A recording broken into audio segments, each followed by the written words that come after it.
Some announcements. Wednesday, tomorrow, and Thursday are both with Shodash. Both morning classes. Wednesday morning and Thursday morning will be on Zoom. Okay, and we're going to start at 9:10. So this is Shodash. Tomorrow and Thursday is on Zoom only in the morning and starting at 9:10. And then Thursday we have lunch and learn. Good morning. Last time to make a reservation for that, for lunch and learn. So if you'd like to join us, please make your reservation today. Don't forget about the annual breakfast on November 2nd. If you have not made a reservation yet, please do so. And if you can, sponsor too. Learning announcements. Want the learning sponsored by Deborah and Avi Dienstag, a member of the Leaf. They had Bas Mordechai Halevi and Leon Levi and Yaakov Shalom Halevi. That's about it. Okay. Good morning, everybody. The topic of Havdalah will be discussed this morning. It's Kiddush and Havdalah are basically the two bookends of Shabbos. Shabbos begins with Kiddush, ends with Havdalah, and there's a lot of halachic similarities between the two. I remember years ago, before the advent of cell phones, you can remember that far back, I used to wear a wristwatch. But I never wore a wristwatch on Shabbos because I didn't need a wristwatch on Shabbos. Shabbos begins with Kiddush and ends with Havdalah. And anything else in between was still Shabbos. Today I still don't wear a wristwatch, but besides the point. But the halachas of Havdalah are very, very important. The pasuk says, "Zachor es Yom HaShabbos lekadsho." Remember Sabbath day, keep it holy. Zachreu al hayayin. You commemorate it with wine, which is basically Kiddush and Havdalah. And the two are very, very identical in terms of obligation in many, many ways, although there is a machlokas rishonim in terms of the status of women regarding Havdalah and Kiddush. If you are obligated in one, then you should be obligated in the other.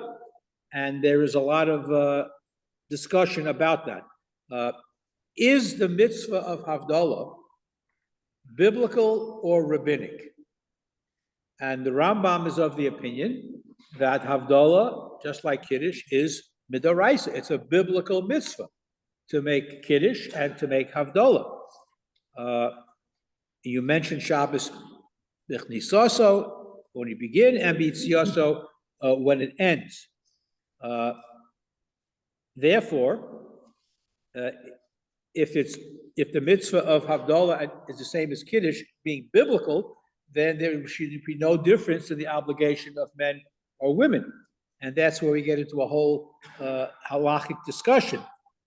Not everybody holds like the Rambam, that Havdalah, for example, is doraisa, and that would play out in terms of the women's obligation to observe certain mitzvahs.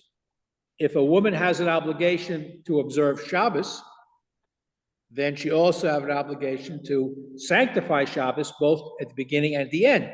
But you have a machlokas among Rishonim as to the status of that obligation. Is it biblical or only rabbinic? If you have to observe the positive aspects of it, negative aspects, it's a whole discussion. Look at the detail. Yeah. So according to the Rambam, right, a woman can make Havdalah. I will get to that. I will get to the issue of women making Havdalah as well. But if you have an obligation, biblical according to the Rambam, then there should be no difference between men and women. Rashi and other Rishonim bring up the whole discussion as to whether making Kiddush and Havdalah is a time-bound mitzvah. If it's a mitzvah saseh shezman groma, if in fact it's biblical, like the Rambam, and it's a time-bound mitzvah, then women should be exempt. But not everybody exactly holds that way. If you hold that as the Rabbanon, then women might be exempt if it's time-bound. Yeah. Isn't making Kiddush also time-bound and women are? Yes, so it's a related question, and don't leave until I get to the end, by the way. But to say, can a woman make Kiddush for men? Not just for herself. For herself, less of a problem if there's no men around. But at home, instead of the husband or the father making Kiddush, can the mother or the wife make Kiddush for the family? All right, can she make Havdalah for the family? It's an interesting question.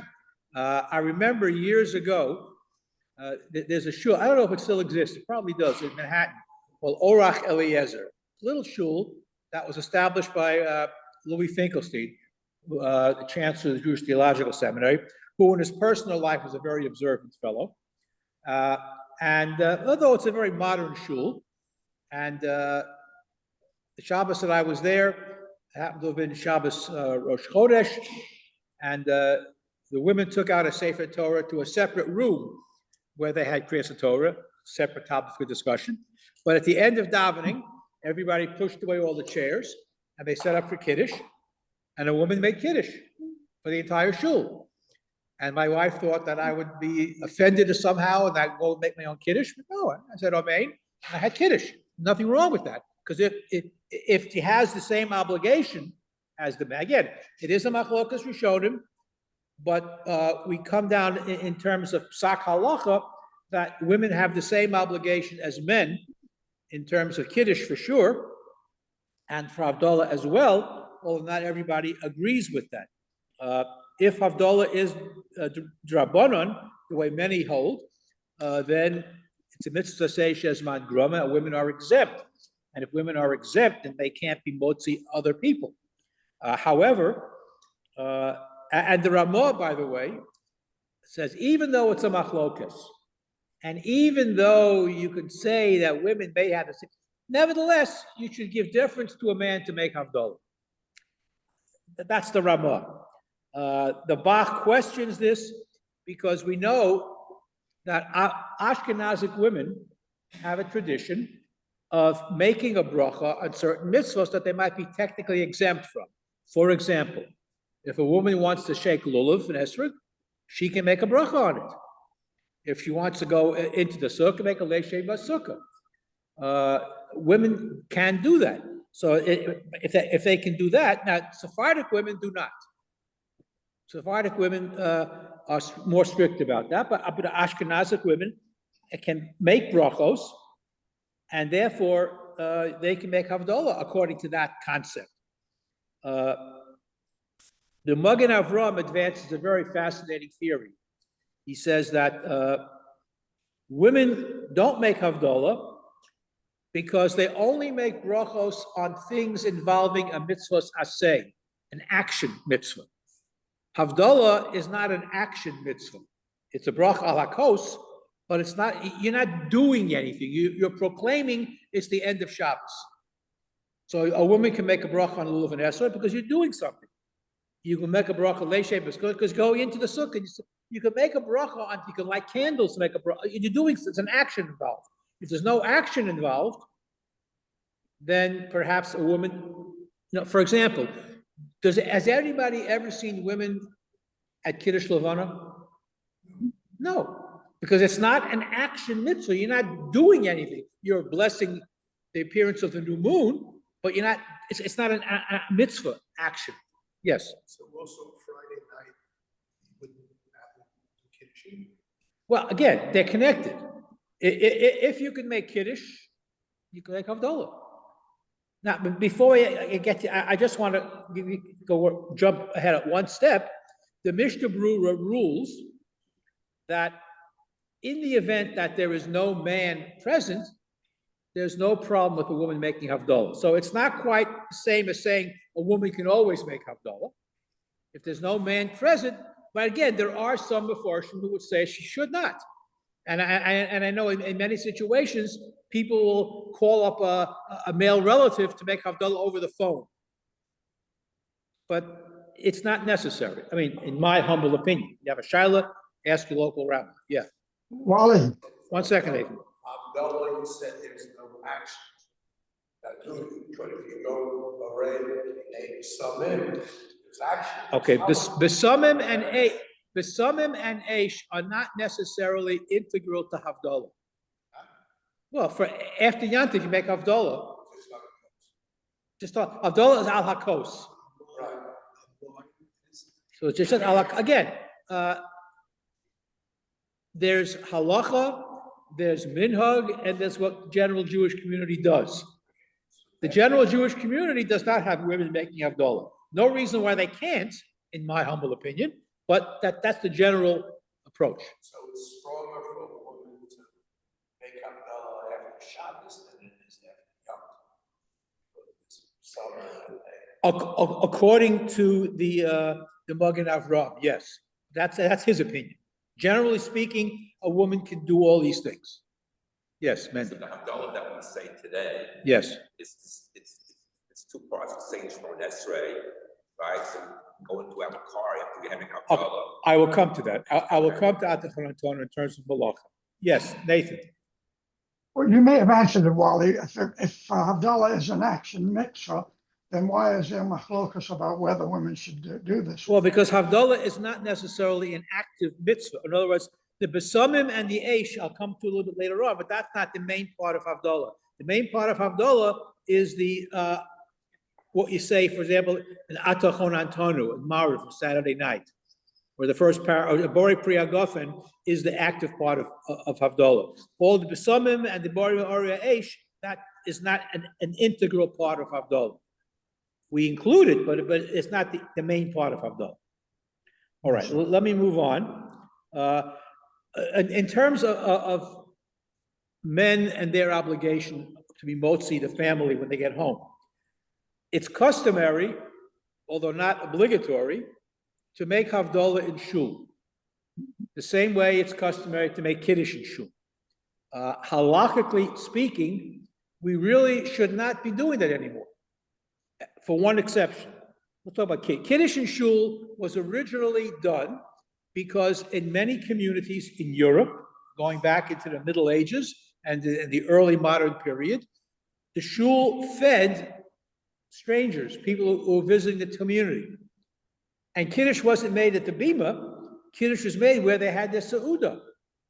Then that kind of morphed into making kiddush in shul. Many shuls no longer make kiddush Friday night in the shul because it's not necessary. Everybody goes home and makes kiddush at home. Same thing with Havdalah. Havdalah was made in shul because people were there to eat a meal. All right? So, given that, we make Havdalah in shul. When you hear Havdalah in shul on Saturday night, you have to have what's called negative kavanah. Not to be yotzei that, because if you were yotzei that Havdalah in shul, you can't go make it again. It's a bracha levatala. So, now, technically, you have fulfilled your obligation of Havdalah with Atachon Antonu in Mariv on Saturday night. All right, and in terms of Isur Malacha, you can do Malacha because you've said Atachon Antonu already. You can drive home. Let people leave the car in shul. You can drive. How can you drive home? You didn't make Havdalah yet. You did make Havdalah. It's Atachon Antonu. Yeah. Wally, Good question. Ask your rabbi. Good question. Yeah. The question is that similar to Erev Yom Kippur, if you have to drive to shul? Yes, at negative cover. Correct. Now, it is possible that there might be people in shul who, for whatever reason, don't make Havdalah at home. So they can be yotzei that, they can have in mind to be yotzei that then they fulfill that question. Nathan, you have a Well, question? Yeah, Yeah, if you make Havdalah in shul, can't you go home and make it for your family? correct. But when you hear it in shul, you have to have negative kavanah not to be yotzei that Havdalah in shul. If you're not Yosha, you can't make it for your family? That's correct. Oh, I see, okay. And with now, let's assume for whatever reason, you had kavanah to be yotzei the Havdalah in shul. So when you go home, who makes Havdalah? Your wife. She can. Again, in my humble opinion. Have any questions? Consult your local Orthodox rabbi. Yeah. My question is this: if you are a widow, you have nobody at home, Correct. You can be Yotzei with Havdalah in shul. that's preferable to, No, I didn't say it's preferable. You can. It's preferable to go home and make your own Havdalah. even though no one's. That's correct. That is correct. But there's nothing, it's perfectly fine if you, and when you hear the Besamim and the Aish, you gotta be right next to the Shulchan there. Yeah, you can do that, yeah. Equating Havdalah to Kiddush. Say it again? If you're equating. In many Havdalah- ways, Havdalah and Kiddush, yes. Right. If I can make Kiddush 10 different times. Yes, you can. So why can't I make your Havdalah here, and go home and make Havdalah for my wife? Interesting question. It's an interesting question whether you can do that. I don't have a good answer. Theoretically, you're correct. If the two of them are bookends and they're both the same, then theoretically you could make Havdalah for a few people. You probably could. If you have a neighbor, a widow who's a neighbor, and she's not in your house and make Havdalah, you can go to her apartment or her house and make Havdalah for her, even after you've made Havdalah. But again, And it's not a little bit going taller? back to what I said earlier, you don't have to. She can make her own Havdalah. It's, for whatever reason, that's not the practice today. All right, yeah, My mother was a widow for 27 years, practically every month they Shabbos, I got on the phone. right. And I made Havdalah for her. Yeah, I know. I remember for many, many years, Bernie Rothrock used to call his mother every Saturday night, make Havdalah for her too. Yeah, people do that. People do that. Okay, let me move on to a few practical halakhic aspects. This is the theoretical things. Bottom line is, it may not be the normative practice, but there's no reason why a woman cannot make Havdalah and be motzi other people, in my humble opinion. Any questions about it? As I said, consult your local rabbi. Okay, what type of beverage can you use to make Havdalah? We're talking now, preferably wine. Zachreu al hayayin is the normative drasha that's made. Zacharis yom haShabbos, zachreu al hayayin. What if you don't have wine? Grape juice, fine. Now, bear in mind that wine was not always available in Jewish communities. Certainly not in Northern Europe. France and Germany, they had vineyards. But Poland and Russia and Lithuania, they didn't have vineyards. Lots of potatoes, but you can't make Havdalah on vodka. What do you do if you have no wine? Yes. My father used to make it on milk, because he had animals. Yes, so milk is certainly acceptable to make Havdalah if you can't have anything for ulcers or whatever. However, Beer. beer is There is certainly acceptable because A lot beer is of beer in Poland. yes, beer is the what we call a chamar medina.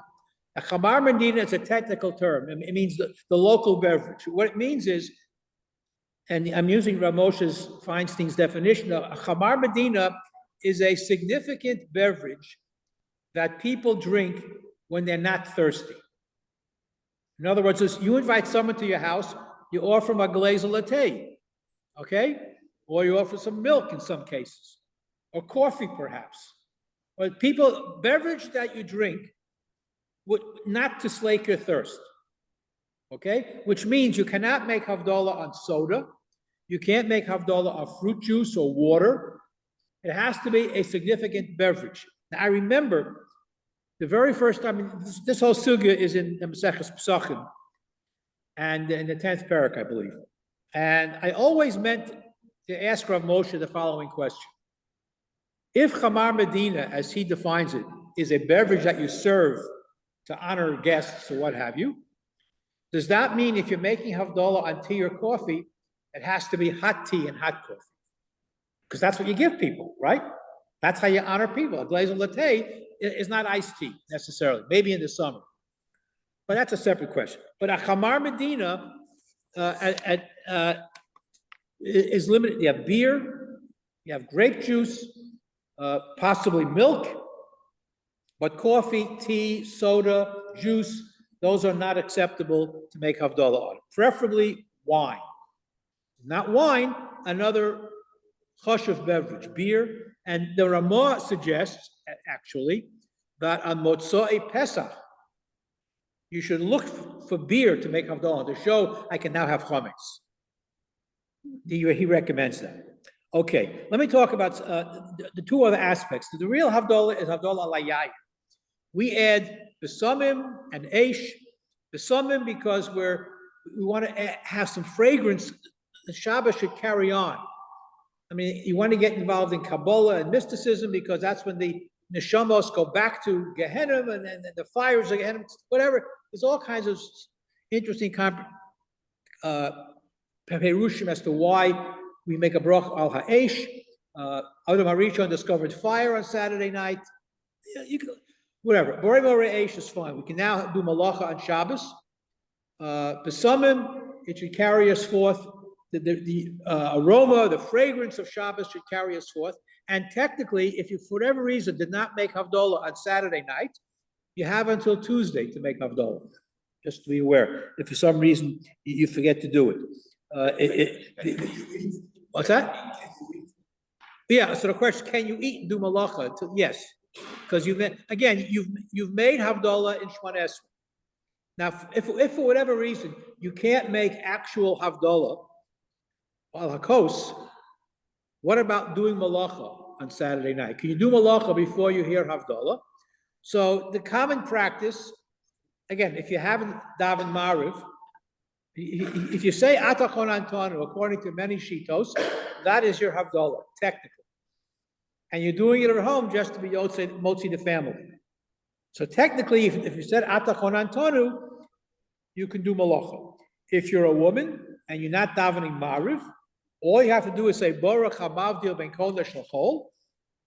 If you need to do something malacha before your husband gets back from shul to make Havdalah, Baruch Hamavdil Ben Kodesh L'chol, and that will be sufficient in order to allow you to make Havdalah. I want to add something interesting though.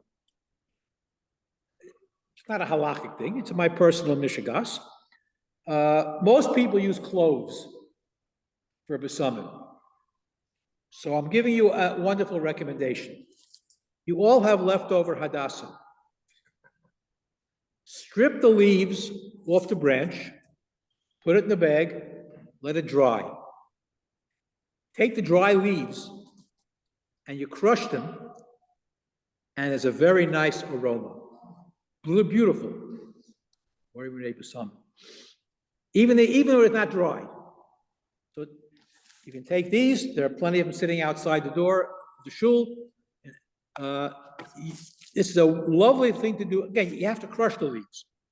So dry the leaves out, put them in a bag, take one or two leaves, crush them, and make bari samim. It's a little alternative to the cloves.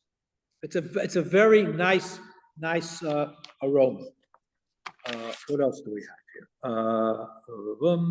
Okay. Another question. Can you use a light bulb for Havdalah? Can you use a light bulb?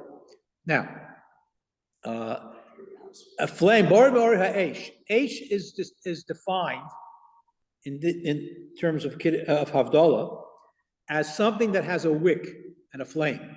That's Eish. So an incandescent bulb, which are being phased out now, an incandescent bulb has a filament which glows. So according to many Mefarshim, this is adequate to make Havdalah on. Turn it off, then turn it back on again. That's an incandescent bulb. Fluorescent bulbs don't qualify. The new bulbs now also don't qualify. But incandescent bulbs would qualify for making not only Havdalah, but also for a woman, for example, if you're on a business trip for whatever reason, and you forgot to bring candles with you, you can make Lahadlik Ner Shal Shabbos on an electric bulb. Turn it off and turn it back on again in a pinch. I'll keep that in mind. Okay, there is a discussion about whether or not, you have to have the actual flame and through a glass. And there is a Yerushalmi that questions whether you can make a bracha on a flame that's through a clear enclosure or not. But generally, even though you should be strict whenever possible, you certainly can do that. Okay, then the Shlomo Zalman is fine. All right, so the bottom line, after all is said and done, number one, a woman can make Havdalah if necessary. The preference is for a male, but there's no reason why a woman cannot do it. And if you don't make it on Saturday night, you have until Tuesday to make it because the new week begins on Wednesday. But Havdalah is the same obligation as Kiddush, which would mean that technically a woman can make Kiddush as well. This is not the prevalent custom to do so, but I personally don't see any reason why a woman cannot make Kiddush if she can make Havdalah. It's the same type of thing. Yeah, Milton. So Kiddush on Shabbos afternoon. Yeah. Oh, yes, it is. So is that, And a woman can make Kiddush on Shabbos morning as well. She can. It's not usual, but and again, this has more to do with custom than with halacha. Kiddush on Friday night, at a higher. Yes, it's definitely on a much higher madrega than Kiddush on Shabbos morning. Yeah. Anything else? Okay. Have a great day and a wonderful Shabbos. Thank you. Thank Thank you, you, Rabbi. Bobby. Okay. Hello, how are you? Oh, We're going to see you soon, right? next week. Yeah, Next week. I look forward to it. next Tuesday. Okay. I Have a good hope. day, everybody. Great Have a day. good day. Okay. Somebody get a bench? Okay. Poczekaj, jak to tu się I'm always fascinated. rozłączy. Here, it's 5,786. Oh, Yes. I always wondered at the beginning of time. I mean, we didn't know. I know in Noah's sons, they say how long they lived. Okay, well, Until again, that point, how would you? because the word yom There's does a not 1,000 mean, years. it could be a million years. It could be a million. Yes. Because the sun wasn't created until the fourth day. Yes. Yes. So it's a unit of time. How long those 6 days were, We don't know. no way. of knowing. So how would we have any idea that's? One sec, what? Yes. So Let how? me bench first. I'll come back to your question. Okay. Don't go away. Okay, who's benching? Let's go. Have a sign of Orech. Ishan Orech Mitav Yad Olam, B'shus Kol B'subin Kan, V'rei Shakal Mishalo. Rosh Na'ashlo Tvach Ayinu. Who knows in Lechem, L'chol Basar, Kiri Lam Chasto, Who's Tuvo, Hagadol, Tami Lo Chasam, Ki Hu Elzon, F'neis L'kol Mitiv L'kol Michim, Elzon L'kol B'yasov, Asher Bara, B'rochato Adonai, Hazon Es HaKol. Yabris Choshech Hasam,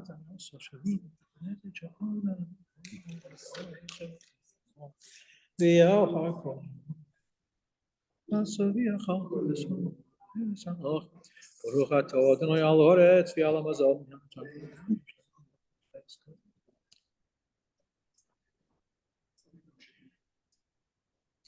V'nei Yerushalayim ir hakodesh meira v'yameinu. Baruch atah Adonai b'nei beracham ad Yerushalayim.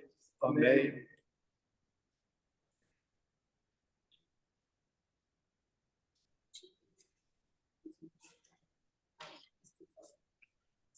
Mikol tu li'olam ha'yichasreinu.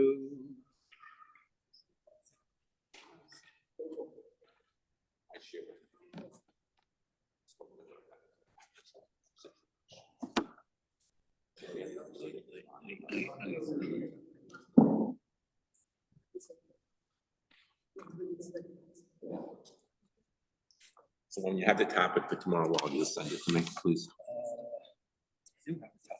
Oh, you'll send it to me. Yeah, I'll send it. Okay, thank you.